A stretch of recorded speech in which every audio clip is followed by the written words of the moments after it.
O James Webb, ele tá pegando imagens que seriam do começo do universo. Isso aí. Então, aquilo tá viajando no tempo e no espaço, na velocidade da luz, para chegar até nós hoje. Então a gente se moveu mais rápido do que a velocidade da luz para estar aqui, a distância do começo, digamos assim. Como é que ele consegue pegar isso? Então, a primeira coisa, o James Webb ele foi um telescópio que foi feito para atuar no infravermelho, e isso tem uma explicação muito interessante. Lembra que a gente falou que o universo está se expandindo de forma acelerada? Então, isso quer dizer o quê? Que as coisas que estão muito distantes, elas estão se movendo. Quando elas se movem, na física, né, e no que a gente estuda, ela vai para a parte vermelha do espectro. Então, uma galáxia que está muito longe, uma galáxia que está aqui perto, ela é branquinha quando você observa, depois ela vai ficando laranja, e uma galáxia muito distante, ela está avermelhada. Por que ela está avermelhada? Porque ela está numa posição do universo aonde está muito acelerado. Então, está acelerado, ela está indo para a parte vermelha. Isso aí é muito explicado pelo efeito, a gente chama de efeito Doppler, que é o lance da sirene passando, né? Então você a sirene passa. Esse ela vai ficando, é a onda sendo esticada, vai ficando para o vermelho.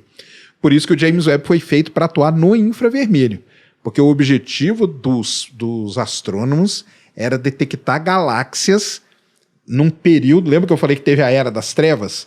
Logo depois da Era das Trevas teve um negócio chamado período da reionização do universo, que é quando o universo começou a ascender, a brilhar de novo. O objetivo do James Webb é tentar chegar ao máximo nesse período da reionização. Quando que ele aconteceu, tem uma data específica, X milhões, a gente não sabe. Então o James Webb tá indo aí. Hoje, considerando o modelo do Big Bang, o James Webb ele chegou na galáxia mais distante que ele observou, ela está 390 milhões de anos depois do Big Bang. Esse é o ponto que a gente está hoje. Logo que ele foi lançado, teve desculpa, falou, aqui é a galáxia mais distante, 200 e tal, mas essas coisas foram revisadas. O Hubble ele tinha chegado a 400. O James Webb foi um pouquinho além já. A ideia dos astrônomos é que o James Webb chegue a 200 milhões de anos após o Big Bang. À medida que ele vai evoluindo, os métodos vão avançando, que ele consiga chegar a 200 milhões de anos depois do Big Bang. Essas galáxias aí, elas estão o quê? A 13 se a gente considerar 13,7, né? Elas estão ali a 13,4, né? Bilhões de anos. Só que aí tem uma coisa muito importante. Os astrônomos, dificilmente você vai ver um astrônomo falar que tal coisa está a tantos bilhões de anos-luz de distância. Eles não usam isso. Eles usam por quê? Porque para o astrofísico, para o astrônomo, o universo está expandindo. Então você não tem a data aqui, você tem que considerar a expansão do universo. Para isso a gente usa uma letrinha para determinar a distância das coisas, que chama-se Z. Z é o desvio para o vermelho. Lembra que eu falei que a galáxia ela vai para o vermelho? A gente consegue medir esse desvio. Ou seja, se a galáxia não tivesse desviada, o espectro dela era para estar num lugar. Quando a gente mede e vê o espectro dela em outro, esse desvio aqui no espectro é isso que eles usam para medir distância. Então a distância ela não é mesmo. A gente fala, né? 13 ponto tantos bilhões de anos-luz e tal, mas o astrônomo, mesmo você pegar qualquer artigo científico de astronomia, você não vai ver essa medida. Você vai ver a galáxia, essa que eu falei no começo, que foi descoberta, ela está em Z igual a 11. Z igual a 11 coloca ela 2 bilhões de anos depois do início do universo. É muito perto do início do universo. Só que a gente tem Z13 já, Z14, que são essas aí a 390 milhões. Então o James Webb está observando essa faixa aí. E a luz dessa galáxia demorou 13 bilhões de anos para chegar até a gente. Essa que é o que a gente diz. Entendeu? Viajando na velocidade da luz. Nossa, acho que sim. Sabe o que é mais louco disso tudo? Para um fóton que foi gerado nessa galáxia há 13 bilhões de anos, há 13 bilhões de anos, ele ficou viajando pelo universo todo esse tempo e para ele, o momento em que ele foi gerado e o momento em que ele foi absorvido pelo nosso telescópio ou pelos olhos da gente é o mesmo instante, porque os fótons não experienciam tempo por estarem se movendo na velocidade da luz. Também eles só conseguem fazer isso porque não tem massa, então... Por energia. Eles são puramente não massa. Então, assim, eu acho isso bem impactante quando a gente para pra pensar no universo, assim, as coisas acontecem ao nosso redor, bilhões de anos de história, e a gente fica, assim, às vezes discutindo sobre coisas muito pequenas no dia a dia, sabe? Muito estranho. Cara, brisei agora, E aí, só para completar, por que nós estamos fazendo isso? Porque os astrônomos eles querem entender como que as primeiras galáxias e as primeiras estrelas se formaram. Então, como que a gente faz isso? Tentando observar o mais distante possível. O problema é que quanto mais distante, é mais difícil, tem mais erro, tem mais incerteza nas observações e tudo. Então, não se assustem. E isso eu explico até pro meu pessoal lá, porque eu posto um vídeo um dia, depois eu posto um que parece que eu estou desmentindo o outro. Não é que eu estou desmentindo, é porque aquele grupo de galáxias foi observado primeiro com determinado instrumento do James Webb, com determinados métodos. Depois aquilo lá tudo é revisado.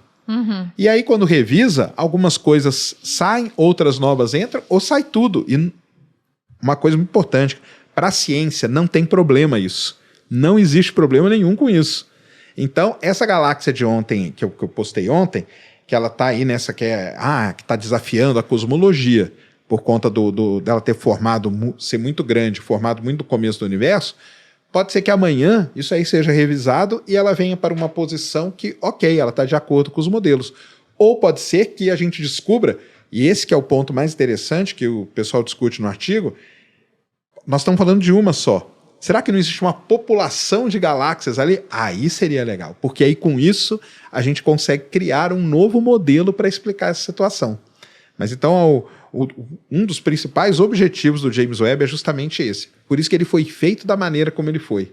Para ver no infravermelho, não é à toa, é para tentar chegar o mais distante ou mais profundo, né, que a gente fala, no universo. Eu acho isso muito complexo porque, lógico que minha visão ela é de uma pessoa leiga.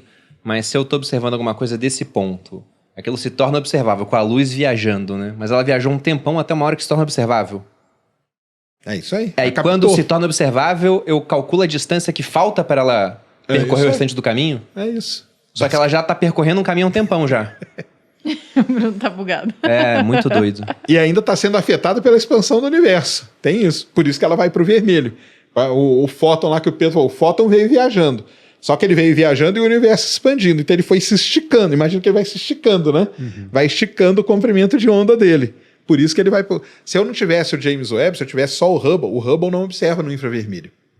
Então, vamos dizer, o Hubble tem uma visão limitada até um certo ponto, porque tem um determinado ponto nesse período aí da reionização que se eu não olhar no infravermelho, eu não vou ver nada, porque as coisas estão todas avermelhadas. Por quê? Porque esse fóton está esticando, ele está vindo na nossa direção e ao mesmo tempo ele está sofrendo com a expansão.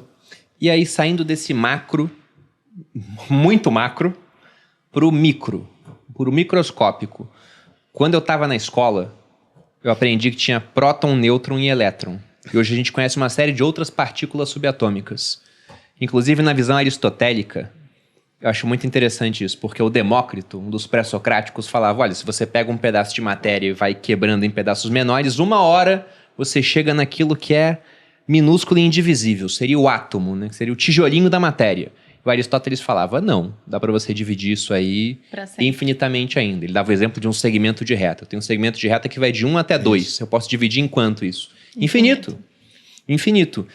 Então, talvez a gente possa descer infinitamente. Será que o que está em cima não é igual ao que está embaixo, digamos assim?